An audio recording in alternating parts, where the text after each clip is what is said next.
നാട്ടിലെ എല്ലാവരും ഒരുമിച്ച് ചേർന്ന് അതിമനോഹരമായി ഇങ്ങനൊരു കൂടിവരവ് സംഘടിപ്പിച്ചതിന് നല്ലൊരു കയ്യടി നമുക്ക് ശ്രീ മോൻസ് ജോസഫ് MLA കൊടുക്കാം.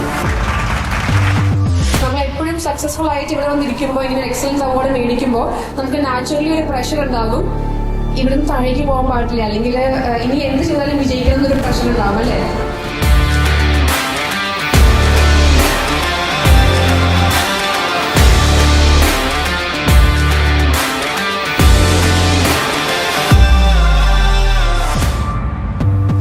കേരളത്തിൽ ആദ്യമായിട്ടാണ് MLA എക്സലൻസ് അവാർഡ് നമ്മൾ തുടങ്ങിയത്. എല്ലാ പ്രവർത്തനങ്ങളും നോക്കിക്കാണുന്ന ഒരു വ്യക്തി എന്ന നിലയിൽ ആദ്യത്തെ അവാർഡ് അഡ്വക്കേറ്റ് മോൻസ് ജോസഫ് തന്നെയാണ്. കരുത്തുറ്റി എൻ്റെ നാടാണ്.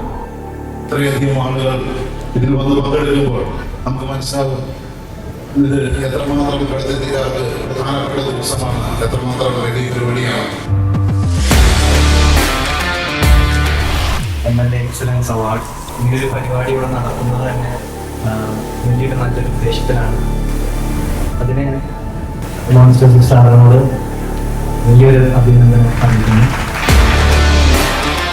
ജീവിതത്തിന്റെ സ്വന്തം നാട് മാലാഖമാരെ പോലെ ജീവിച്ച കേരളത്തിലെ ചെറുപ്പക്കാർ, കേരളത്തിലെ വിദ്യാർത്ഥി അവർക്കിടയിലേക്ക് മയക്കുമരുന്ന് മാഫിയ സംഘം അഴിഞ്ഞാട്ടം നടത്തി കടന്നു വന്നിരിക്കുന്നു.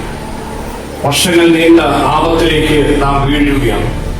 ഈ ദുരന്തത്തിൽ നിന്ന് കരകയറുവാൻ, ഈ ദുരന്തത്തിലേക്ക് കടന്നു പോകാൻ അനുവദിക്കില്ല എന്ന് ഉറച്ച് പ്രതിജ്ഞയെടുക്കുവാൻ വിദ്യാർത്ഥി പ്രതിഭകളായി നാളെ ഇന്ത്യക്കും കേരളത്തിനും നേതൃത്വം നൽകേണ്ട മഹത്തുക്കളായ വിദ്യാർത്ഥികളെ അനുമോദിക്കുമ്പോൾ, പ്രതിഭകളെ അനുമോദിക്കുമ്പോൾ നിങ്ങൾ കരുത്തു കാണിക്കുന്നവരാണ്.